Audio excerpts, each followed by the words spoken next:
बोले सतगुरु बंदी छोड़ कबीर साहिब की जय हो। सतगुरु मदनपति साहिब की जय हो। सतगुरु बराग साहिब की जय हो। सभी संतों की जय हो। सभी भक्तों की जय हो। सकल अंश की बंदगी साहिब बंदगी। आज कुछ सवाल आए थे मेरे भाई की तरफ से। कुछ भक्तों ने सवाल काफी पूछे थे, तो उसी में से कुछ चुनिंदा सवाल मैंने रख लिए हैं। आज उनके ऊपर विचार करेंगे, क्योंकि देखो, जब तक आपके सवालों का समाधान नहीं होगा, जब तक आपके हर सवाल का सही जवाब नहीं मिलेगा, आपकी शंकाएं हमेशा बनी रहेंगी। इसलिए अब मैंने सोचा है कि आपके सारे सवालों के जवाब धीरे धीरे करके इन सत्संगों में देना शुरू किया जाए, क्योंकि बहुत से सवाल ऐसे रह जाते हैं आपके, जिनके लिए समय नहीं मिल पाता। और आपके ही नहीं, ये सवाल हजारों लोगों के हैं जो सत्संग को सुन रहे हैं, लेकिन समय की कमी के कारण और कुछ लिमिटेड से सत्संग भेजने के कारण उनके सवाल दबे रह जाते हैं। लेकिन अब इन लॉकडाउन में हर सवालों के जवाब दिए जाएंगे। तो आज का जो सवाल है, सबसे पहला भाई ने पूछा, क्या देही गुरु बनाना जरूरी है? क्योंकि ग्रंथ पढ़ने से भी हमें ज्ञान हो सकता है। जैसे कोई देही गुरु ग्रंथ लिख के चला जाए, तो हमें क्या जरूरी है कि किसी देही गुरु को ही ढूंढना पड़ेगा, जबकि उसने स्वयं ग्रंथ लिखा हुआ है? क्या हम उस ग्रंथ को पढ़कर ज्ञानी नहीं हो सकते? हमें परमात्मा नहीं मिल सकता? बड़ा अच्छा सवाल किया है जिसने भी किया है। देखो, केवल मुद्दा ये नहीं है कि हमें ग्रंथ पढ़ के ज्ञान हो जाए और हमें परमात्मा मिल जाए, ऐसा ये मुद्दा नहीं है। मुद्दा ये है कि हमें संशय से, भ्रमों से दूर कौन करेगा। जैसे मान के चलो कि ग्रंथ में लिखा है कि परमात्मा हर घट में है, हर शरीर में है। अब हर घट में, हर शरीर में जो लिखा हुआ है, उसको पढ़ के सीधे यही समझ में आता है कि भैया वो शरीर के अंदर है, हमें शरीरों के अंदर ढूंढ के वो मिल जाएगा। लेकिन किस भाव से वो ग्रंथ लिखा गया है, किस भेद को छुपा के उस भेद को उजागर किया गया है, ये चीजें हम नहीं समझ पाते हैं। अब कई लोगों ने क्या किया, शरीरों के अंदर ध्यान करना शुरू कर दिया। किसी ने त्रिकुटी में ध्यान लगाना शुरू कर दिया बिना गुरु के। किसी ने श्वासों पे ध्यान लगाना शुरू कर दिया, जैसे महात्मा बुद्ध ने श्वासों पे ध्यान लगाया बिना किसी गुरु के। उनका कोई आध्यात्मिक गुरु नहीं था। उन्होंने जितने भी गुरु धारण किए, वो सबको रिजेक्ट करते चले गए। ऐसा नहीं कि उन्होंने कुछ नहीं किया, उन्होंने बहुत कुछ किया गुरुओं के कहने पे, लेकिन जो चीज उनको चाहिए थी वो नहीं मिली, तो उन्होंने गुरुओं को रिजेक्ट करना शुरू कर दिया। तो लास्ट में उन्होंने बिना गुरु के केवल श्वासों पे ध्यान लगाना शुरू कर दिया, जिसको आज के टाइम में विपश्यना कहा जाता है। विपश्यना में आप जब नाम लोगे, वहां पे ज्ञान लोगे, तो आपको श्वासों के साथ जोड़ दिया जाता है। कोई मंत्र नहीं देंगे, बस आती जाती श्वास को आप देखते रहो। यही विपश्यना का ज्ञान है। इसी को ले लेके बहुत से महात्माओं ने अपने अलग अलग पंथ चला दिए। मुद्दा वही है, शरीर के अंदर ध्यान करने का। किसी ने हृदय में ध्यान धरना शुरू किया, उसको कई प्रकार के रंग दिखाई देने शुरू हो गए, हृदय की धड़कन की आवाज सुनाई देने लग गई, बहुत कुछ होने लग गया। लेकिन ग्रंथ ये नहीं बता पाए कि वो सही है या गलत है। ग्रंथ उस भेद को नहीं खोल पाए। ग्रंथों में केवल ये लिखा है कि सब घट मेरा साइया, सूनी सेज न कोई। लेकिन वो घट क्या है, वो ग्रंथों ने नहीं खोला, क्योंकि वो चाबी कुंजी वो संतों के हाथ में दे रखी है। इसीलिए साहिब ने बोला, मन के बहुत से रंग हैं, छिन आए छिन जाए, और एक रंग में जो रंगे सो जन संत कहाए। इस मन के बहुत से रंग हैं, आप सोच भी नहीं सकते कि इस मन के कितने रंग हैं। जब 184 जून इस मन के द्वारा चल रही है, कैसे कैसे पशु पक्षी पंछी, कैसे कैसी जूनें चल रही हैं। एक ही मिट्टी से बनाई गई हैं सारी, लेकिन कितने अलग अलग रंग बने हुए हैं, कितने अलग अलग रूप रेखाएं बनी हुई हैं, कितनी प्रकार की आंखें, कितने प्रकार के दांत, कितने प्रकार के कान बना दिए इस मन ने और माया ने मिलके, इन 5 तत्वों के द्वारा। तो क्या आपको वो शरीर के अंदर धोखा नहीं दे सकते? वो आपको शरीर के अंदर भी फंसा सकते हैं, अनेक रंग दिखा सकते हैं। आपको नहीं कुछ भी पता लगा, आप उसी रंगों में उलझ जाओगे। आपकी आंखों के सामने एकदम करोड़ों सूरज, करोड़ों चंदा एकदम प्रकट कर दिए जाएं, तो आप तो एकदम हैरान हो जाओगे कि ये मुझे क्या मिल गया, कहीं यही तो परमात्मा नहीं, और आप उसमें उलझ जाओगे। जैसे अध्याय 11 में जब कृष्ण जी ने अर्जुन के सामने विराट रूप दिखाया तो देखो उसमें क्या लिखा है कि हे देवादिदेव, मुझे ऐसा लग रहा है जैसे लाखों करोड़ों सूर्य इस कुरुक्षेत्र के मैदान में प्रकट हो गए हैं। यानी इतना प्रकाश दिखाई दे रहा है कि अरबों खरबों सूरज चमक रहे हैं। अब जिसने कभी एक सूरज के अलावा दूसरा सूरज नहीं देखा इस दुनिया में, उसके आगे अरबों खरबों सूरज चमक जाए तो वो तो उसी को परमात्मा मान लेगा। इसी प्रकार हमारे अंदर भी माया ने पूरा रंग मंच बना रखा है, पूरा स्टेज सजा रखा है, अनंत लोक बना रखे हैं, अलग अलग तरह के प्रकाश पैदा कर रखे हैं, और इसी में साधक को उलझा के ये माया उलझा देती है, बार बार 84 में भेजती है। तो जीवित गुरु क्या करता है? जीवित गुरु के पास परमात्मा के द्वारा दिया हुआ ज्ञान होता है, किताबी ज्ञान नहीं होता है। जितने भी संत इस दुनिया में आए हैं, सबने किसी ना किसी गुरु को धारण किया और आगे का रास्ता प्राप्त किया। अब जो पहला गुरु था उसने किसको गुरु बनाया? सबसे बड़ा सवाल ये होता है कि चलो दूसरी पातशाही ने पहली को बना लिया, तीसरी ने दूसरी को बना लिया, पहली पातशाही ने किसको गुरु बनाया? तो भाई उनका गुरु स्वयं परमात्मा था। परमात्मा ही गुरु रूप धारण करके अपने संतों को, अपने जीवों को चेताने आता है। कोई भी संत निगुरा नहीं है। निगुरा मतलब जिसने कभी गुरु ना धारण किया हो। हर संत का अपना गुरु होता है। बस फर्क इतना है कि कुछ संतों का गुरु जो है वो स्वयं परमात्मा होता है और कुछ संतों को देही गुरु से ज्ञान प्राप्त होता है। लेकिन ज्ञान वही होता है जो परमात्मा के द्वारा दिया गया होता है पहले गुरु को। वही ज्ञान आगे से आगे बढ़ता हुआ शिष्यों तक पहुंचता है। तो ये गुरु की महिमा है। गुरु धारण करना इसीलिए बहुत जरूरी है। बिना गुरु धारण किए ना तो आज तक किसी की मुक्ति हुई है और ना ही आज तक किसी की मुक्ति होगी अब आज के बाद। साहिब को भी इसीलिए बार बार कहना पड़ा, गुरु बड़े गोविंद से मन में देख विचार, हरि सुमिरे सो वार है, गुरु सुमिरे सो पार। हरि और गुरु दोनों को अलग बता दिया, लेकिन ये लोग नहीं समझते। जो गुरुओं की खिलाफत करते हैं वो लोग इस बात को नहीं समझ सकते। गुरु बनाने का मतलब ये नहीं है कि तुम गुरु को माला ही पहनाते रहो, गुरु की पूजा ही करते रहो। वो तो एक आदर भाव होता है। जब हम किसी को गुरु धारण करते हैं, भले ही हम स्कूल में क्यों नहीं जाते हैं, तब भी हम वहां पे अपने आचार्यों के, अपने टीचरों के पैर छूते हैं। ये तो एक मान सम्मान है कि आपने गुरु को दिया। हालांकि गुरु मान सम्मान का भूखा नहीं होता। आप नहीं भी किसी गुरु के पैर छुओगे, वो कभी नहीं कहेगा कि मेरे पैर छुओ।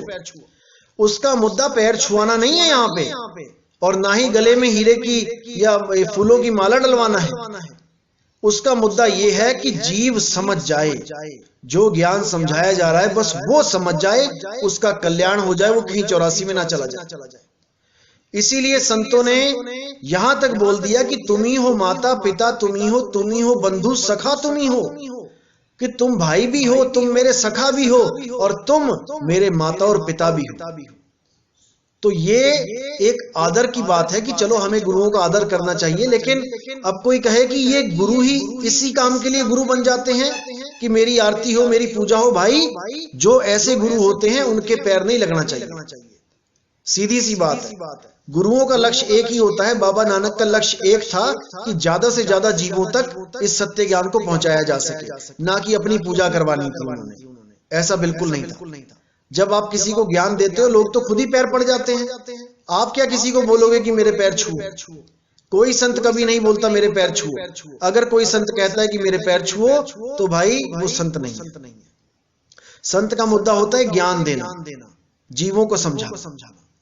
तो दूसरा सवाल यह है कि क्या हमें गुरु की हर बात को मान लेना चाहिए चाहे वो गलत हो? बहुत अजीब भी सवाल है और बहुत इंपॉर्टेंट भी है। क्योंकि साखियां क्या कहती हैं कि गुरु की आज्ञा आवही, गुरु की आज्ञा जाए, कहें कबीर तादास को तीन लोक भय नाए। जो गुरु की आज्ञा में हरदम रहता है उसको तीन लोक को छोड़ने का यानी मृत्यु का भय नहीं होता। लेकिन हम खुद विचार करें, क्या अगर हमें कोई ऐसी शिक्षा दी जा रही है जो समाज के खिलाफ हो, जो हमें दोषी बना दे समाज के सामने, जो हमें हमारे देश से द्रोह करवा दे, क्या हमें उन चीजों को मान लेना चाहिए? मैं तो कहता हूं कभी नहीं। और जो भी विवेकी पुरुष होंगे वो कभी इस चीज को नहीं सहमत होंगे कि गुरुजी ने अगर कोई गलत बात कर दी है तो उसकी हाँ में हाँ मिला लो। नेवर। परमात्मा ने आपको विवेक दिया है, बुद्धि दिया है, आपको देखना है कि मेरे गुरु मुझे क्या बता रहे हैं।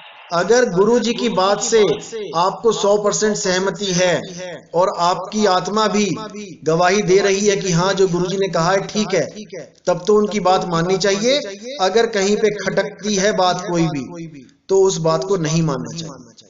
साफ सी बात, चाहे कोई भी गुरु हो। तीसरा सवाल है, सब संत अपनी मान बढ़ाई ही क्यों चाहते हैं?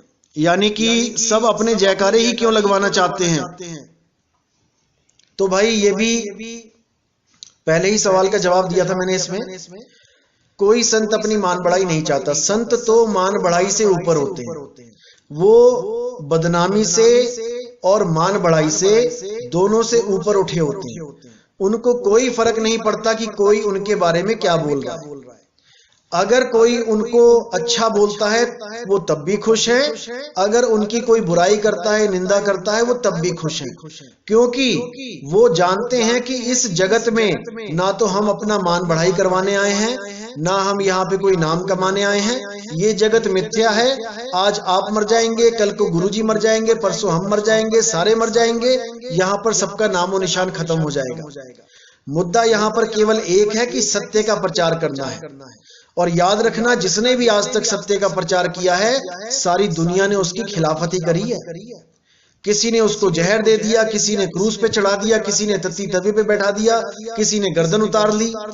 मीराबाई सत्संग में जाती थी, रात को सत्संग होता था संतों का, वो रात में जाती थी, लोगों ने उसको भी नहीं छोड़ा कि ये पता नहीं किससे मिलने जाती है रातों को, कितने लोगों के साथ बैठती है जाके वहां पे। बोलने वालों का मुंह बंद नहीं होता कभी, लेकिन आपको पता होना चाहिए कि आप क्या हो। अगर आप सही हो तो भले कोई कितना ही कुछ क्या ना कहता रहे, आपको बिल्कुल भी चिंता नहीं होनी चाहिए, क्योंकि आप जगत से न्यारे हो जाओ। इन मान बढ़ाई से, इन अपमान से न्यारे हो जाओ। कोई 100 गालियां देता है, ठीक है भाई, तू जीता मैं हारा। जितनी इन लोगों से बहस करोगे, जितना फालतू बोलोगे, ये उतना ही तुम्हारे ऊपर फालतू बकवास करेंगे। इससे अच्छा क्या है कि हमें उनसे न्यारे हो जाना चाहिए। हमें किसी से कोई मतलब नहीं है। हम यहाँ भक्ति करने आए हैं और हम यहाँ से भक्ति करके अपने निज स्वरूप को प्राप्त करके मुक्ति प्राप्त करनी है। हमें किसी से कोई लेना देना नहीं। कोई कितने ही आरोप लगाए आपके ऊपर, अगर आप ठीक हो तो कोई बात नहीं, आप पलट के जवाब मत दो। मैंने पहले ही बताया था कि निंदक नेड़े राखिए, आंगन कुटी छवाई, और बिन साबुन पानी बिना निर्मल करे सुहाए। वो आपके कर्म उठा रहा है। बहुत इंपॉर्टेंट है निंदक, बहुत इंपॉर्टेंट है। बिना निंदक के बात नहीं बनेगी, निंदक होना ही चाहिए। तो सबसे इंपॉर्टेंट सवाल अब जो है, क्या गुरु के दर्शन को बार बार आश्रम जाना चाहिए? क्या गुरु के दर्शनों को बार बार आश्रम जाना चाहिए? ये सवाल बहुत इंपॉर्टेंट है, क्योंकि आज के टाइम में सब गुरुओं ने ये बना रखा है कि जल्दी से जल्दी आश्रम आओ, बार बार आश्रम आओ, पैसा चढ़ाओ, चंदा चढ़ाओ, ताकि उससे क्या करेंगे, उससे आश्रमों का विस्तार करने लग जाएंगे, जमीनें खरीदने लग जाएंगे, बड़े बड़े महल बना देंगे, बड़े बड़े संगमरमर लगवा देंगे, ये कर देंगे, वो कर देंगे। बाबा नानक ने कितने लोगों को अपने आश्रम पे बुलाया। कन्याकुमारी से लेके अरब देश तक वो गए प्रचार करते हुए।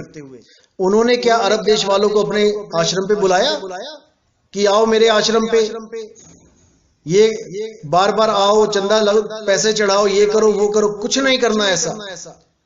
आपको ज्ञान घर बैठे मिलेगा। आप घर को ही आश्रम बनाओ। बार बार आश्रमों में जाने की जरूरत नहीं है, चाहे कोई भी आश्रम हो। असली मुद्दा है नाम का सिमरण करना, जो घर बैठे भी हो सकता है, बड़े आराम से हो सकता है। हाँ, कभी गुरुजी आए आपके शहर के आसपास, चलो मिल लिए, या आप कभी गुरुजी के आश्रम के आसपास कभी गए, मिल लिए, लेकिन स्पेशल कहीं जाने की जरूरत नहीं है। कि आप हर साल चलते ही चले जाओगे। अब वहां पर कोई भी आश्रम है, शुरुआत वो हल्के छोटे से ही करता है। शुरुआत में संत महात्मा एक दो कुटिया ही होती हैं, छोटे छोटे आश्रम होते हैं। जब वहां पे संगत जाने लगती है, 1000 बंदा गया, अगले साल 10,000 हो गया, फिर 50,000 हो गया, फिर लाख हो गया, 10 लाख हो गया। फिर महात्मा भी परेशान और संगत भी परेशान। महात्मा परेशान कि इतना इंतजाम करना पड़ेगा, और संगत परेशान की इतनी भीड़ हो जाती है, किसी का बच्चा खो गया, किसी का कुछ हो गया, कोई चोर उचक्के भी घुस जाते हैं उसी संगत में, कोई कुछ कर रहा है, कोई कुछ कर रहा है। ये सब फालतू की बातें हैं। आपको नाम लेके घर बैठ के सिमरन करना चाहिए। हुआ कभी साल 2 साल 3 साल में अगर आप चले गए तो कोई बात नहीं, लेकिन आपको ज्यादा समय सिमरन पे देना चाहिए। आपका मुद्दा किसी आश्रम में जाके भीड़ बढ़ाना नहीं है। आपका मुद्दा है कि नाम लेके आपने भजन भक्ति करना है, आपने उस अवस्था को प्राप्त करना है जिसके लिए आप गुरु धारण कर रहे हो। सबसे इंपॉर्टेंट ये है। तो अगर वो चीज नहीं मिली, अगर गुरु धारण करके भी आपको वो रास्ता नहीं मिल रहा है, साल 2 साल हो गए हैं और आप सोच रहे हो कि बार बार गुरु के दर्शन करके मुझे वो चीज मिल जाएगी, तो ऐसे नहीं मिलेगी। आपको 8 पहर सूरत को संभालना पड़ेगा। 8 पहर। साहिब कहते हैं सूरत फंसी संसार में, तासे पर गई दूर, सूरत बांध स्थिर करो 8 पहर हुजूर। 8 पहर का मतलब आप समझ रहे हो ना? आपको लगातार उस मालिक को याद करना पड़ेगा। लगातार सारे काम भी करते रहो और उस परमात्मा को याद भी रखो। हाथ कामवाल और चित्त रामवाल। हाथों से काम करते रहो और लगन अपनी मालिक में लगा के रखो। मालिक हमेशा अंग संग है, आपको अकेला कभी नहीं छोड़ेगा। अगला सवाल है कि हमें दरवाजे पर आए साधु को पैसा देना चाहिए कि नहीं। जैसे कई लोग होते हैं दान पुण्य में बहुत विश्वास रखते हैं कि हमारे घर पे कोई साधु आ गया, कोई भी आ गया, A to Z, कोई भगवे चोले वाला आ गया, कोई सफेद चोले वाला आ गया, या कोई भी आदमी आ गया, गरीब आदमी मांगने वाला आ गया, तो हमें क्या करना चाहिए?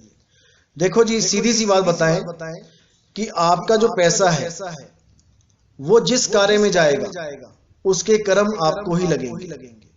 अगर साधु अच्छा है, आप जानते हो कि हाँ भाई ये साधु हर महीने आता है और ये बहुत सात्विक है और ये अंडा मीट मांस दारू भांग धतूरा और तंबाकू गांजा बीड़ी सिगरेट इसका सेवन नहीं करता है, तो आप उसको पैसे दे सकते हो अगर आपको पूर्ण विश्वास है। तो अगर आपको नहीं पता कि वो नशे करता है, मीट खाता है कि नहीं, शराब पीता है कि नहीं, तो आप उसको पैसे मत दो। आप उसको क्या करो, आप उसको भोजन दे दो, चाहे तो 1 टाइम और का 2 टाइम का भोजन दे दो, कोई बात नहीं। कुछ ऐसा दे दो, फल फ्रूट दे दो जो 2 टाइम चल पड़े उसका, कोई बात नहीं। अगर वो कपड़े मांगता है तो बिना सिले कपड़े मत दो। बिना सिले कपड़े दोगे वो कहीं ना कहीं बेच देगा। आप कोई सिले हुए कपड़े, कोई पुराने कपड़े, जैसे भी जो भी आपको लगे आप दे सकते हो। लेकिन आपने ऐसे साधु को पैसा नहीं देना जिसके बारे में आपको नहीं पता है। नहीं तो वो ठेके पे जाएगा, दारू पिएगा, मीट खाएगा, मच्छी के पकोड़े खाएगा और उसके कर्म आपको भी लगेंगे, क्योंकि आप अगर पैसा ना देते तो वो ये पाप कर्म ना करता। इसलिए बिल्कुल भी किसी को फालतू पैसा नहीं देना है जब तक उससे जान पहचान पूरी ना हो। अगला सवाल यह है कि अगर हमारे गुरु भाइयों से हमारी ना बने, जैसे आप सत्संग में जाते हो और कोई ऐसा बंदा भी जुड़ गया है जो आपको देखना तक पसंद नहीं करता, आपको बदनाम करता है, आपको हमेशा आपसे पंगे लेता है, तो आपको क्या करना चाहिए? सवाल बहुत इंपॉर्टेंट भी है और समझने वाला भी। देखो कबीर साहब साफ कहते हैं कि दिल मिले का मेला, नहीं तो भैया सबसे भला अकेला। अगर आपका दिल मिलता है किसी गुरु भाई से, बहुत अच्छी बात है, आप दोनों एक गुरु के शिष्य हो, प्रेम से रहो, सद्भाव से रहो, मालिक की भक्ति मिलजुल के करो, बहुत अच्छी बात है। लेकिन अगर आपका किसी भी प्रकार से उसके मनमुटाव है तो आप अपना रास्ता अलग कर लो। झगड़ा करने की जरूरत नहीं है, कुछ फालतू ऊंचा नीचा बोलने की जरूरत नहीं है। वो जो बोलता है उसको बोलने दो, और आप अपना काम करो। जो काम आप करने आए हो आश्रम पे, जो भी गुरुजी के पास आप गए हो, A to Z कोई भी गुरुजी हैं, किसी के पास भी जाते हो आप केवल अपना काम करो। आप ये छोड़ दो कि आपके गुरु भाई आपके लिए क्या बोलते हैं, क्या कहते हैं, उनको जाने दो। अगर आपसे दिल मिलता है तो अच्छी बात है, नहीं तो आप उनको उनके रास्ते जाने दो। आप अपना भजन और भक्ति करो। ये प्रेम का मार्ग है, ये जबरदस्ती का मार्ग नहीं है भाई, ये प्रेम का मार्ग है। ना तो जबरदस्ती किसी को लेके आओ इस पंथ में, और ना ही किसी को जबरदस्ती लेके जाओ। अगर आपने जाना है आप खुशी से जाओ, लेकिन आप किसी दूसरे से कोई भी बात ऐसी ना करो कि उसको ऐसी बुरी लगे कि आप दोनों में मनमुटाव हो जाए। देखो, पंथ आते रहेंगे जाते रहेंगे, संगत आती रहेगी जाती रहेगी, लेकिन जो मित्रता होती है, जो प्रेम होता है, इसको नहीं गंवाना है, इसको नहीं गंवाना है। ये दोस्ती हमेशा रखनी है जीवों के साथ। प्रेम भाव सबसे रखना है। आप किसी भी पंथ में हो, चाहे आपके पंथ को कोई गाली दे के आगे बढ़ गया है, आपने फालतू नहीं बोलना उसके साथ। उसकी जितनी समझ थी वो देके चला गया। आप जानते हो कि हमारा पंथ क्या है, हमारा ज्ञान क्या है। सामने वाला नहीं जानता, उसने भला बुरा कह दिया, कोई बात नहीं, उसकी सोच थी। आपने पलट के किसी के पंथ को गलत नहीं कहना। और अगर कोई बात भी चले तो केवल ज्ञान आधार से, कि तुम्हारे पंथ का क्या ज्ञान है और हमारे पंथ का क्या ज्ञान है। ज्ञान आधार से ये युद्ध होगा, ज्ञान युद्ध। ये किसी पर्सनल अटैक नहीं होगा। ज्ञान आधार से चलो, सारे रास्ते खुल जाएंगे। और अगला सवाल ये है कि हम किसी एक गुरु को छोड़ के दूसरे गुरु के पास जा सकते हैं उसी पंथ में? जैसे कई पंथ देखे आपने जिसमें एक गुरु होते हैं और बहुत सारे उनके प्रचारक होते हैं, वो भी नाम देते हैं। मैं नाम नहीं लूंगा उन पंथों का, लेकिन कई पंथ हैं जो गुरु तो एक है, लेकिन आगे उनके जो और गुरु बैठे हुए वो कई हैं। तो उस पंथ के भाई ने पूछा है मुझसे कि क्या हम एक गुरु को छोड़ के दूसरों के पास जा सकते हैं? भाई बिल्कुल जा सकते हो। ज्ञान एक होना चाहिए, ज्ञान मैच होना चाहिए। आपको पता होना चाहिए कि मैं जिसके पास जा रहा हूं क्या उसके पास ज्ञान पूर्ण है कि नहीं है। पहली बात तो गुरु को त्यागने की जरूरत नहीं है। अगर बाय चांस गुरु जी के साथ कोई मैच नहीं हो पा रहा है, आपका कुछ ऐसा दिक्कत आ रही है, क्योंकि गुरु भी तो एक इंसान है ना भाई। गुरु कोई परमात्मा तो है नहीं कि 5 दाग से न्यारा है, वो 5 तत्वों से अलग कर दिया। अभी तो वो 5 तत्वों में ही है, वो भी तो खा रहा है, पी रहा है, सांस ले रहा है। तो जब गुरु आपको लगे कि भाई मुझे अब गुरु बदलना चाहिए, मेरा यहाँ पे नहीं हो रहा है, नहीं मैचिंग हो रहा है, मेरा कुछ और हिसाब किताब है, गुरु जी का कुछ और हिसाब किताब है, तो आप गुरु को बदल सकते हो। ऐसा बिल्कुल नहीं है कि आपने गुरु बदल दिया तो आप गुरुद्रोही हो गए, ऐसा बिल्कुल नहीं है। आप प्रेम से बोलो गुरु जी को, गुरु जी ठीक है, हमारा और आपका यहीं तक था प्रेम, अब मैं किसी और से नाम दीक्षा लेना चाहता हूं, आप चले जाओ। जैसे हमारे बच्चे एक स्कूल को छोड़ के दूसरे स्कूल में चले जाते हैं अच्छा टीचर देख के, बच्चे क्या कहते हैं कि मम्मी स्कूल में सही पढ़ाई नहीं हो रही है, टीचर हमें पढ़ा नहीं रहा सही से। तो आप क्या बोलते हो, ठीक है बेटा किसी अच्छे स्कूल में तुम्हारा दाखिला करा देते हैं। तो वो गुरु बदल के किसी और गुरु के पास चला गया बच्चा उस गुरु को छोड़ के, लेकिन उसने पढ़ाई नहीं छोड़ी। फिर समझ लो, गुरु भले आपने एक छोड़ के दूसरे पे चले गए, क्योंकि ये सवाल उन लोगों का भी है जो ये सोचते हैं कि हमने जिस गुरु को धारण कर लिया हम उसको छोड़ के आपके गुरु के पास कैसे आए। ये सवाल वहां पे भी है। तो भाई आपने गुरु को, देही गुरु को छोड़ के दूसरा गुरु धारण किया है, आपने ज्ञान नहीं छोड़ा है, आपने परमात्मा को खोजना नहीं छोड़ा है। मेन मुद्दा हमारा परमात्मा है, गुरु नहीं है कि हम किसी गुरु के होके रह जाएं। यहाँ पे मेन मुद्दा समुद्र है, नदी जा रही है समुद्र से मिलने, किसी शहर का होके नहीं रह जाना है। शहर से तो होती हुई जाएगी वो, जो शहर पड़ता जाएगा आगे से आगे उसमें से होती हुई जाएगी, और जो आखिरी जो पड़ाव है, जो आखिरी उसका संगम है, वो समुद्र से होगा। समुद्र ही उसका लास्ट मूवमेंट है, लास्ट उसका मुद्दा है, उसकी आखिरी खोज समुद्र है। बहुत सारे गुरु आएंगे जीवन में, ऐसा नहीं होता कि एक गुरु धारण कर लिया तो बस आपकी कहानी खत्म हो गई वहीं पे। अरे दत्तात्रेय और कितने लोगों ने 24 गुरु किए हैं, कितने संतों ने कितने गुरु किए हैं।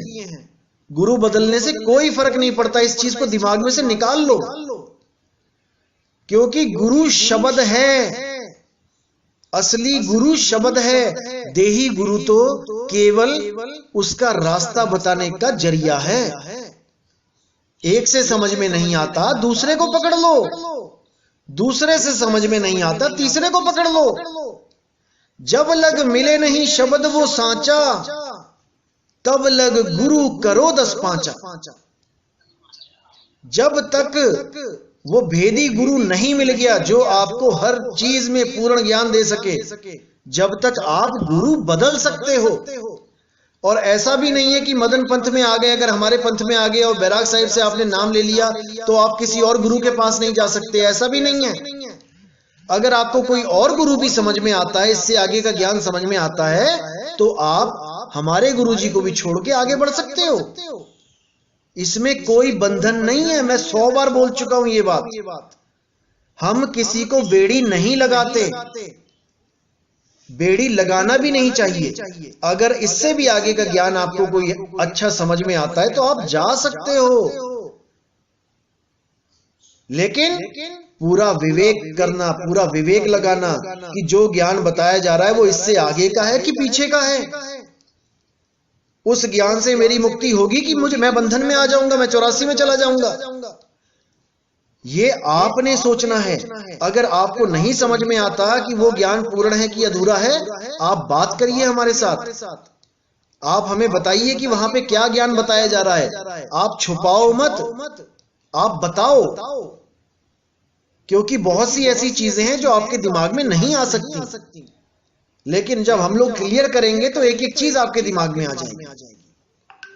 इसलिए हर चीज को खुल के बोलो, कभी छुपाने की जरूरत नहीं है। मैं तो खुश होऊंगा अगर आप कहीं और भी जाते हो आगे, लेकिन वो आगे होना चाहिए, वो पीछे नहीं होना चाहिए। लेकिन साहिब क्या कहते हैं कि आगे खोजे गिर पड़े और पीछे खोजे भुलाए, सार शब्द से आगे खोजे बांधा जमपुर जाए। उस सार शब्द से आगे जो भी खोजने जाएगा वो जमपुर में जाएगा, क्योंकि सार शब्द ही परमात्मा है, सार शब्द ही शब्द गुरु है, वही बंदी छोड़ है, वही बंधन छुड़ाएगा, अन्यथा कोई नहीं छुड़ा सकता। सब बंधनों में डालने वाले हैं। तो इसको अच्छी तरह समझना है, हर चीज को गहराई से समझना है, तभी बात बनेगी। तो आज का सत्संग यही समाप्त करेंगे और